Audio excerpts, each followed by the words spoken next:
Good evening, ladies and gentlemen, and welcome to Blackwell's. I'm delighted to introduce tonight's guest author, poet, playwright, and actor Heathcote Williams, who will be discussing his books Brexit, Boris, and American Porn. Heathcote's work this evening will be read by actor Alan Cox. Alan has performed in many film and TV adaptations, including Mike Newell's An Awfully Big Adventure, Mrs. Dalloway, and my personal favourite, Young Sherlock Holmes. The tour will last roughly half an hour.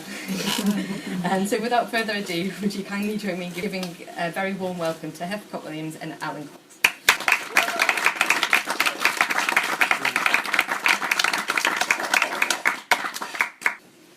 I was going to say, my name is Heathcote Williams. Thank you very much indeed for coming. And I was also going to explain the reason for the existence of these two books.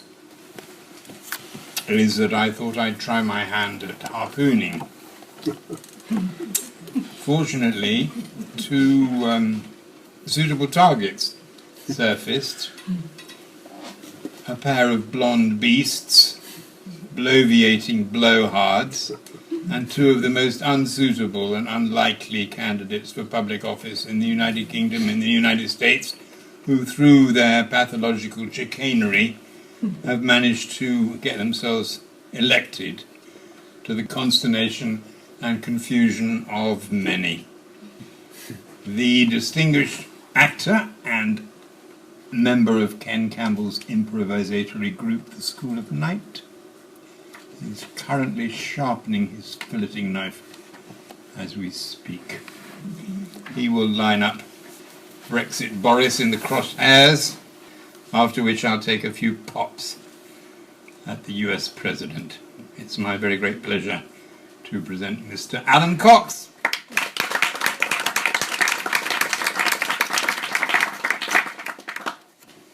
This is the first chapter of Brexit Boris, From Mayor to Nightmare, published by the Public Reading Rooms. Bubbles of dissent and suspicion. Some 10,000 years ago, Britain was physically attached to the European landmass, and 1,200 years ago, a pan-European identity was established amongst Europe's inhabitants by Charlemagne. It had its own euro currency on a silver standard, namely the mark. It's been said of Charlemagne that, as if by a flick of a switch, he turned on the light that had ended the Dark Ages. Europe's prehistory makes the protestations of the Little Englanders, as George Orwell would doubtless have called the anxious xenophobes who've been wishing to withdraw from the European experiment, seem ludicrous. Despite the calculations of the various number crunchers of the Leave Europe Now and Brexit brigades in Britain, they are surely irrelevant to the overriding importance of there being another and a qualitatively different power bloc in the world. A power bloc which, in the words of the preamble to the 2005 European Constitution, is intended to draw inspiration from the cultural, religious, and humanist inheritance of Europe, from which have developed the universal values of the inviolable and inalienable rights of the human person: freedom, democracy, equality, and the rule of law. Severe criticism can be levelled at the European Union, particularly against its austerity and its cuts agenda. It is undemocratic and remote from the lived experience of its peoples. Despite its many failings, however, European courts have nonetheless enforced important environmental legislation that might never have seen the light of day if the issues had been left to individual and sovereign parliaments. European courts have also upheld a spirit of fair play and equal rights in relation to the needs of Europe's labour forces. They've capped bankers' bonuses, and Europe has a unique convention on human rights, which acknowledges man's freedom of movement. Europe has, after all, only come into existence thanks to invasions of hunter-gatherers from Africa. Most importantly, perhaps, the European Union has had, post-World War II, an historic and a constitutional desire to prevent and resolve conflict. Conflicts having ravaged Europe with increasing devastation for 1,000 years.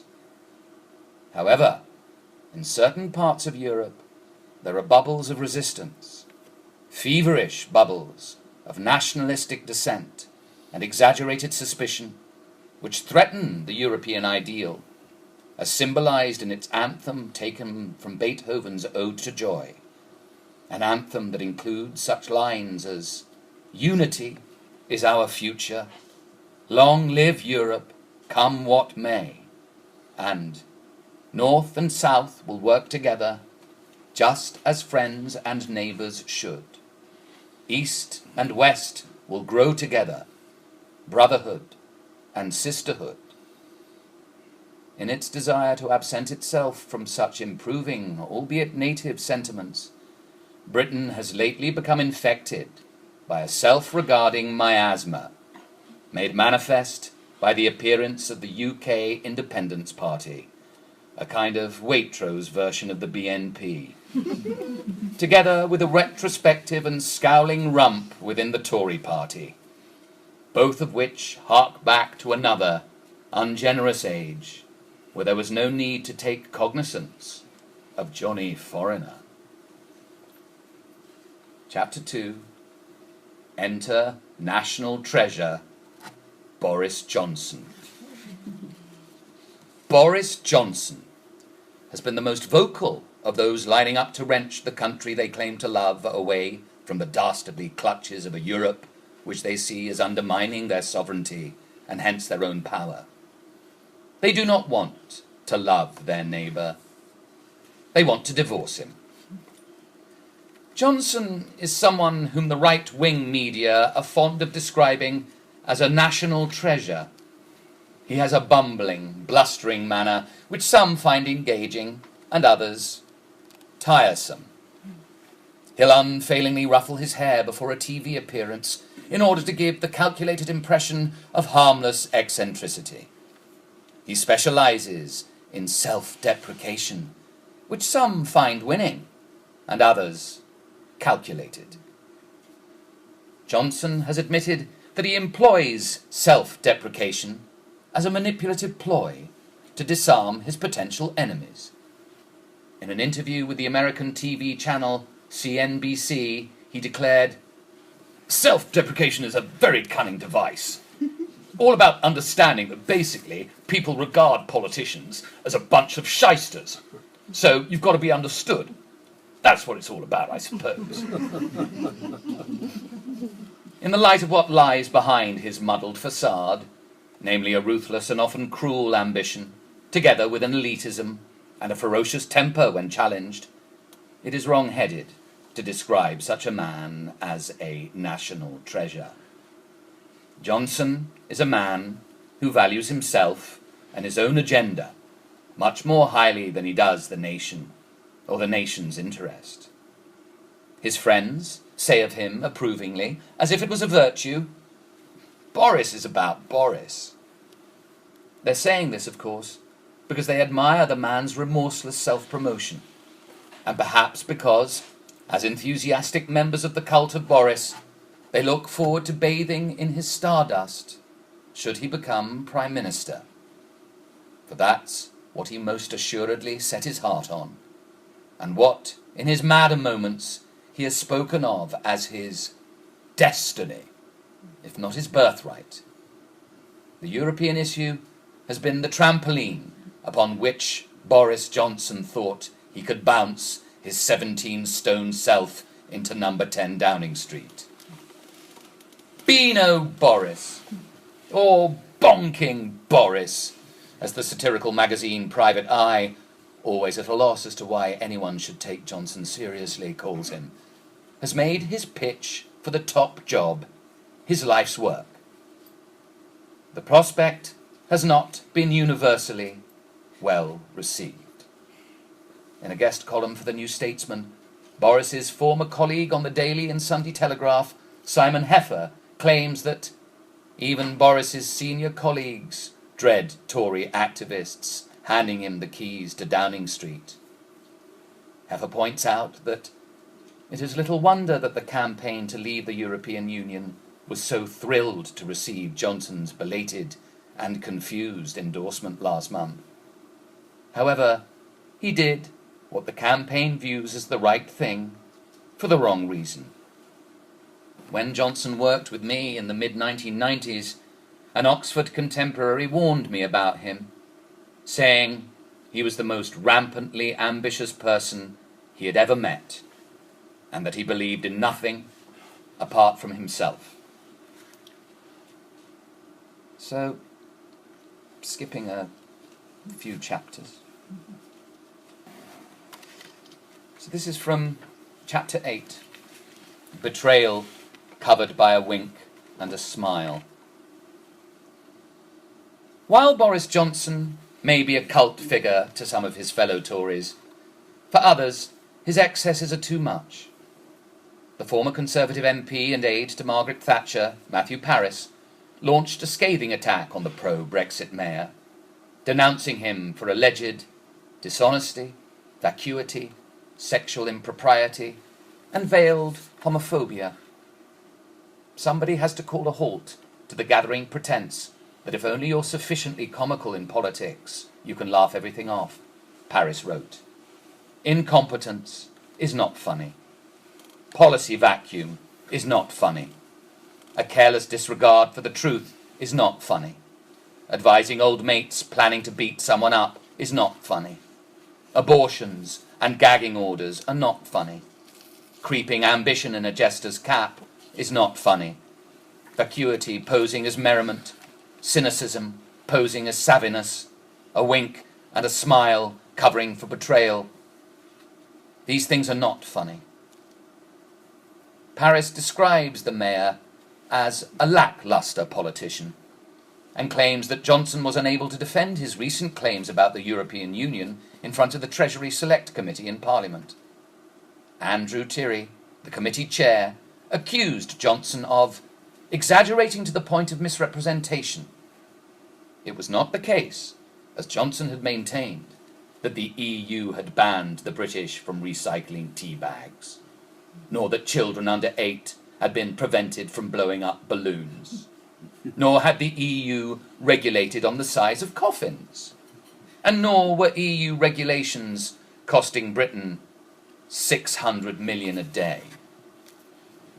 Parris added, but there's a pattern to Boris's life, and it isn't the lust for office, or for applause, or for susceptible women that mark out this pattern in red warning ink.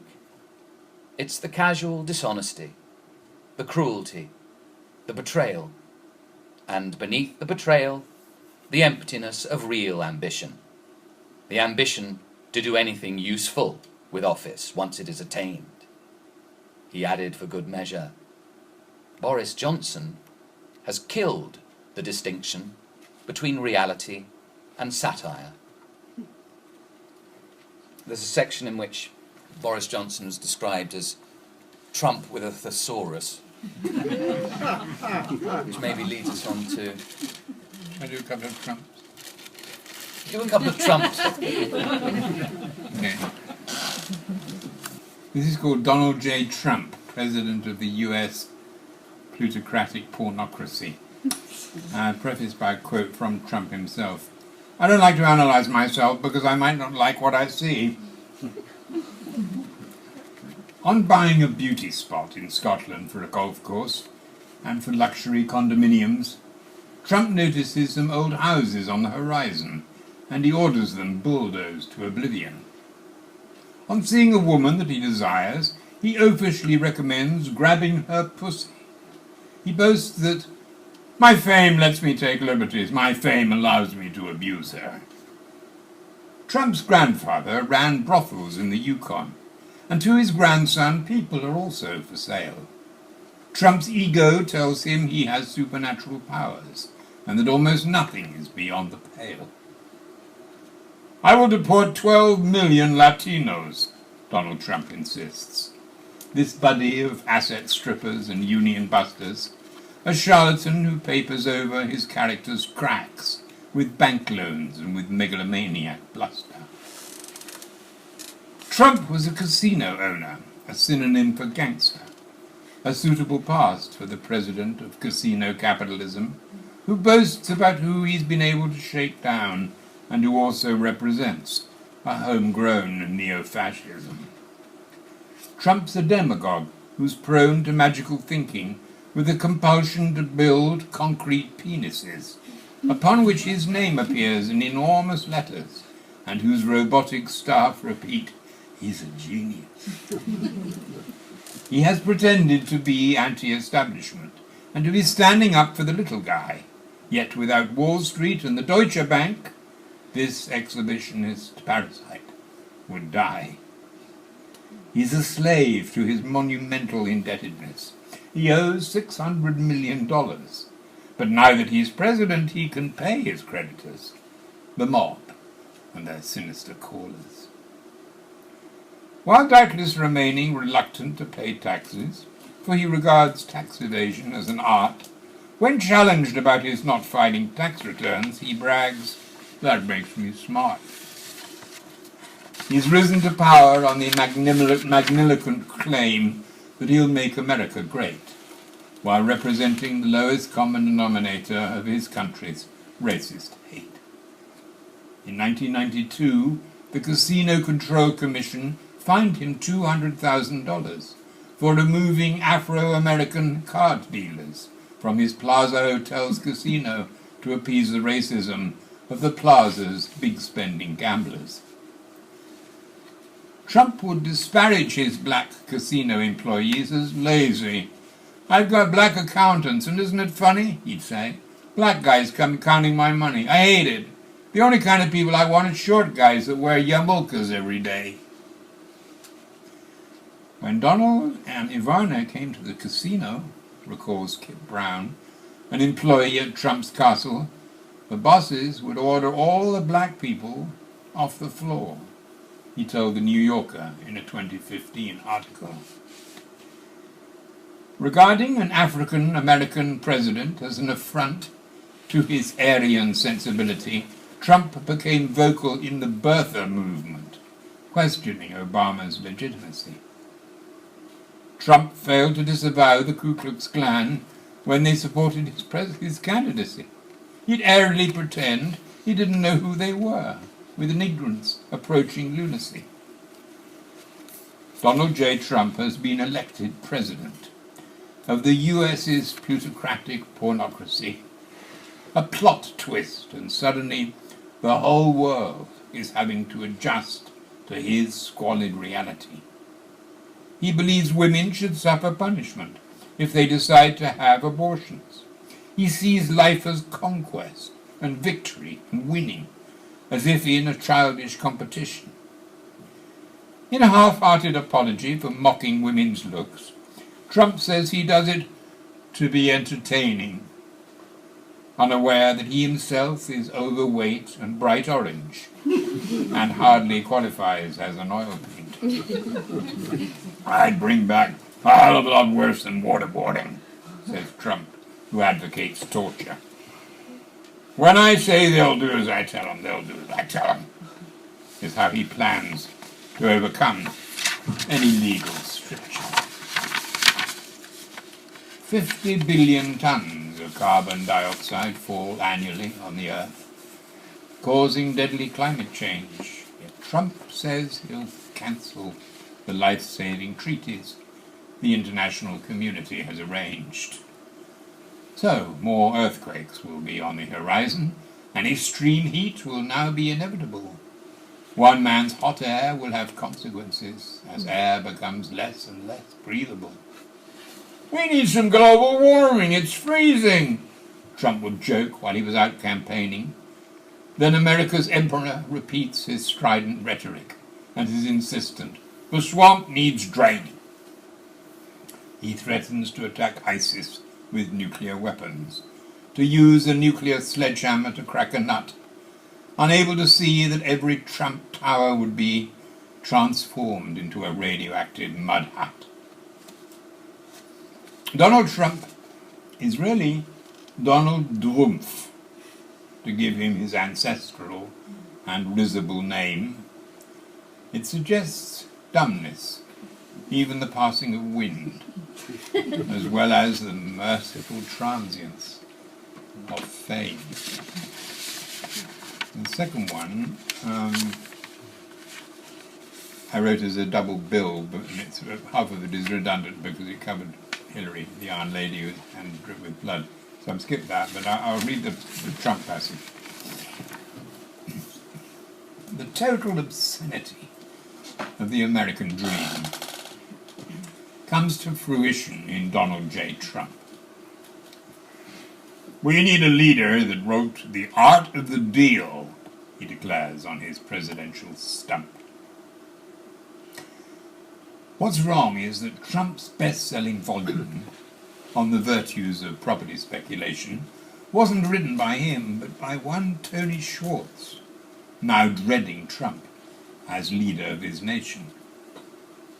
The Art of the Deal established Donald J. Trump as the archetypal successful tycoon. Schwartz presented him in the best possible light, striving to hide a poisonous buffoon. I put lipstick on a pig, Schwartz later would say when overcome with remorse, for he branded Trump as a winning charmer, one that an electorate could endorse. Whereas, in his presidential run-up, the Donald would soon reveal his true colours. It doesn't really matter what the media write, Trump says, as long as you got a young piece of ass. Despite self-enchanted claims to be a self-made man, Trump's wealth has been largely inherited from Father Fred, a slum landlord and speculator, who was once notoriously prosecuted by the U.S. Justice Department for refusing to rent to African Americans. To do so clashed with the beliefs Fred gleaned from his attendance at KKK rallies. It's said the apple doesn't fall far from the tree, and so the son is true to Fred's prejudice, with Trump's plans to exclude Mexicans with a wall and to make Mexico pay for the privilege. Trump's first wife, Ivana, famously claimed that Trump was a fan of Adolf Hitler, and that he kept a copy of Hitler's speeches, My New Order, in his bedside cabinet. The beauty of me is that I'm very rich, says the gilded toad. The point is, you can never be too greedy. My IQ is one of the highest, and you all know it. He then changes gear to become simply creepy. I've said that if Ivanka weren't my daughter, perhaps I would be dating her. If he can sink to using incest as a come-on to gain the White House, what's to stop such a perv killing her, or perhaps eating her? When the publisher Random House gave him an advance of $500,000 to write his autobiography, they sent a mock-up to Trump Towers for his approval. They'd not held back on the typography. They'd featured his name, Trump, in gold block capitals, with him being depicted as a new Alexander the Great. Please make my name much bigger, responded the man, whose vampirish megalomania was his favorite trait. Schwartz saw Trump as driven by an insatiable hunger for money, praise, and celebrity. He described him by saying, he's a living black hole. And he viewed his mindset with hilarity. Trump would insist that an apartment in one of his latest developments had been sold to a prince or a sultan to add kudos to his establishment. Prince Charles has bought several, he'd insist, although there wasn't a shred of evidence. But snobs and New York sheep fell for his ploy, and Trump gained his golden recompense. This mega-vulgarian who blows his own trumpet so hard you think he's likely to blow a fuse, this red-faced alien with his combed-over hair, is a charlatan whose every game plan is a ruse. He has 3,000 outstanding lawsuits pending. He takes rides on the Lolita Express to a Caribbean island filled with underage girls, thanks to Jeffrey Epstein, a slave to excess. A convicted sex criminal, friends with Prince Andrew, Bill Clinton, and other white trash sleazeballs, Trump joined him as a sex tourist and an orgy goer, with a penchant for raping 13-year-old girls. One alleged victim, not named in court documents, claims that during one, quote, savage sexual attack, Trump tied her to a bed, then proceeded to forcibly rape her, while she loudly pleaded for him to stop. The billionaire, quote, screamed that he would do whatever he wanted. Trump struck her with his open hands, then threatened the girl. Were she ever to reveal any of the details of the sexual abuse, she and her family, quotes, would be physically harmed if not killed. At the age of 22, Trump had 4 military deferments to get out of fighting in Vietnam. He claimed he'd had an uncomfortable bone in one of his feet, yet couldn't remember which foot caused the problem. But his millionaire father was instrumental in this great patriot avoiding Vietnam was also the truth, leading Trump to say flippantly that his personal Vietnam was to have avoided sexual diseases in his youth. Trump's buildings are erected by conning, unpaid craftsmen. His Trump University peddles Mickey Mouse degrees.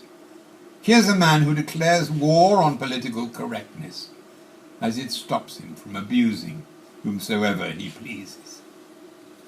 Foul-tempered and violent, he singles out hecklers to be beaten up or pepper-sprayed by bodyguards. "I'd like to punch him on the face," he says of a protester. This Neanderthal and virulently racist blowhard. Now imagine Donald Trump in the White House, conjuring his self-serving lies out of thin air, with his sleek little fingers fondling the nuclear codes. The demagogue grins and mutters, "Do I dare?" "It's freezing and snowing in New York. We need global warming," is Trump's take on an apocalyptic predicament. It's impossible to keep him focused on any topic, says Schwartz, other than his own self-aggrandizement. "All Muslims should leave the United States now," says Trump, on a populist roll. The U.S. father of a Muslim soldier killed in action condemns Trump as a black soul. The last poem is called The Statue of Liberty's Burqa. And by way of preface, it's perhaps worth noting that Muslims held Spain for 3 times as long as America has existed as a nation.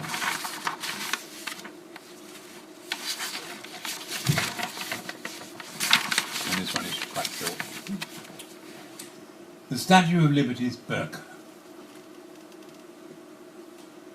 The President is obsessed with deporting Arabs, although by a superb comic irony, it was an Arab who modelled for the United States' its icon, namely the Statue of Liberty. The sculptor's monument was initially designed for the opening of the Suez Canal. The original depicted an Arab woman holding a torch. It was destined for the canal's southern portal.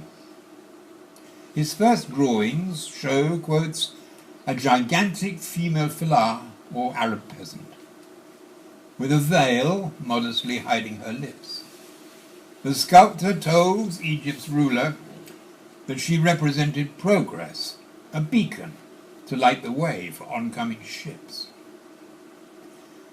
Unfortunately for the artist, Frederick Auguste Bartholdi, Egypt's bankrupt Khedive or ruler couldn't afford its installation, but undeterred, Bartholdi recycled it and offered it to New York to commemorate the American Revolution. Its first title had been Egypt Carrying the Light to Asia, but now the figure's veil would be removed, and for his prospective US clients, Bartleby called it Liberty, Enlightening the World. But despite Bartleby tweaking the flowing Arab garments and turning them into Greco-Roman dress, it's still a huge stone Arab that occupies New York Harbor, making fun of the president's petty-mindedness and of his paranoia, for far more Americans die as a result of their falling out of bed or being stung by bees rather than being killed by terrorists, never mind fellow citizens shooting them dead. Despite the most worthless president in US history wishing to banish all Arabs from his shores, an Arab giantess in New York is welcoming migrants and giving the lie to his immigration laws. However much the president may demonize Arabs, here's one who's rooted to the ground, making a better job of symbolizing American liberty without her having to utter a sound.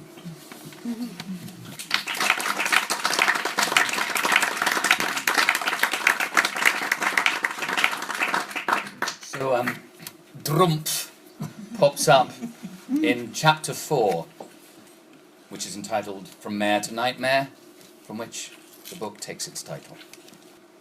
Remembering Boris.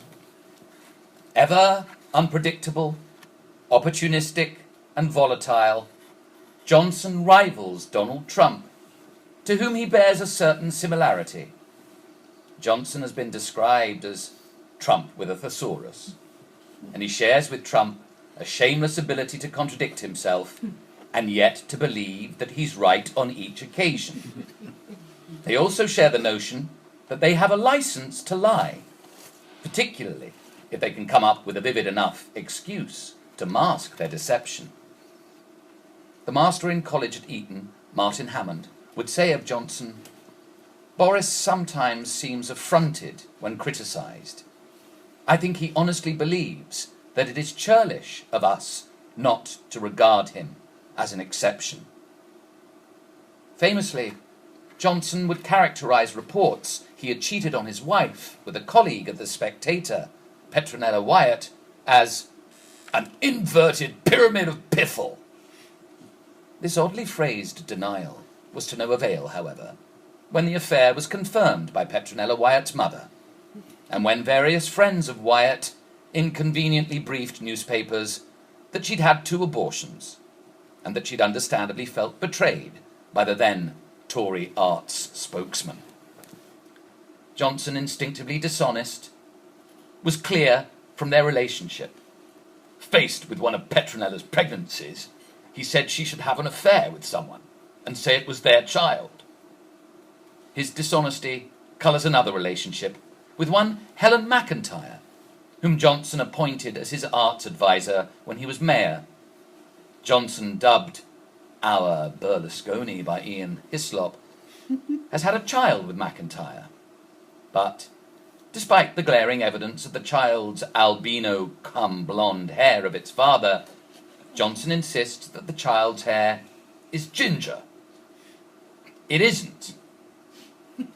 In 2013, the Court of Appeal dismissed an attempt by a former mistress to stop publication of information about her child with Johnson, ruling that his recklessness was a public interest matter which the electorate was entitled to know when considering his fitness for high public office. The judge might have ruled that his dishonesty too could be construed as a matter of public concern. It was certainly thought of to be a concern to his former editor on the Daily Telegraph, the military historian Max Hastings. Boris is a gold medal egomaniac. I would not trust him with my wife, nor, from painful experience, with my wallet. It is unnecessary to take any moral view about his almost crazed infidelities, but it is hard to believe that any man so conspicuously incapable of controlling his own libido is fit to be trusted with controlling the country, he is also a far more ruthless and frankly nastier figure than the public appreciates.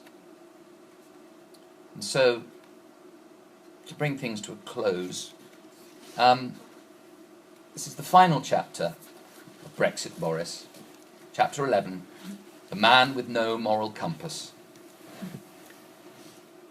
Theresa May, arriving at Downing Street on the 13th of July 2016 to take up her new role as Prime Minister, vowed to lead a government that worked for all, and not just for the privileged few, as she puts it. To this end, and on the same day, she appointed one of the most privileged few in the country to serve her as Foreign Secretary. The undiplomatic Boris Johnson is to be Britain's leading diplomat.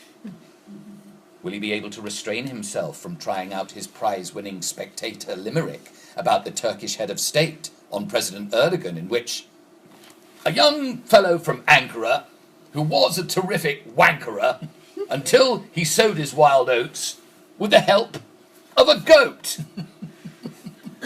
The world awaits the re-release of Boris's bestial squib with bated breath, for no gaffe is now off limits.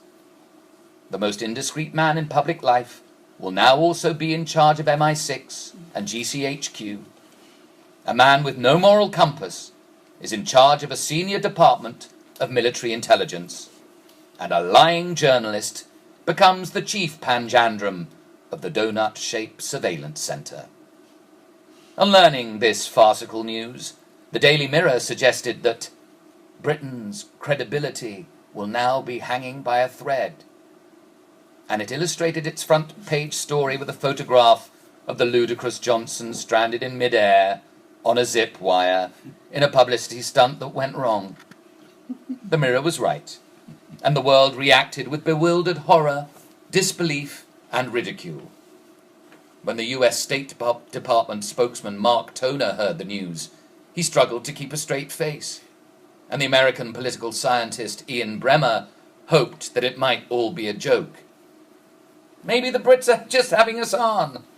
We probably deserve it. The Berlin correspondent of German public broadcaster ZDF, Nicole Deichmann, tweeted, "So, Boris Johnson, Foreign Minister. British humour." ZDF's Brussels correspondent Anne Gelinek said that Johnson was properly hated and was seen as the head of a campaign of lies in the EU's headquarters. Simone Peter, co-leader of the German Green Party, likened Johnson's appointment to trusting the cat to keep the cream. The French Foreign Minister, Jean-Marc Ayrault, said despondently, "During the campaign, he lied a lot to the British people. I need a partner with whom I can negotiate and who is clear, credible, and reliable." His appalled reaction was echoed by Johnson's audience when, shortly after his appointment, Johnson appeared at the French embassy, only to be soundly booed and jeered. Germany's Foreign Minister, Frank-Walter Steinmeier, condemned Johnson's conduct in the run-up to the EU referendum as deceitful and reckless, and he called the new Foreign Secretary's behaviour ungeheuerlich, meaning outrageous. People in the UK are experiencing a rude awakening after irresponsible politicians first lured the country into Brexit, and then, once the decision was made, decided to bolt from responsibility, and instead go off and play cricket. Frans Timmermans, the European Commission's Vice President, said that Johnson's comments had been spreading hatred in a way he wouldn't have believed possible in Britain. Meanwhile, Boris Johnson's neighbours, feeling the need to apologise on his behalf, fixed a notice to the railings of his house, which read, in capital letters, "Sorry, world, By contrast, at his first Foreign Office press conference, held jointly with US Secretary of State John Kerry, Boris Johnson gave his latest reworking of "sorry, but not sorry." When challenged about his insults to men, women, races, cities, countries, and continents, Johnson arrogantly declared, "It would really take me too long to engage in a fully global itinerary of apology to all concerned." Theresa May once spoke of her regret that the Tory party was known as the Nasty Party. Her ill-starred appointment ensured that its malign character would be maintained for some time to come. And it may have taken Boris Johnson one slavering step closer to realizing his lifelong dream of becoming Prime Minister.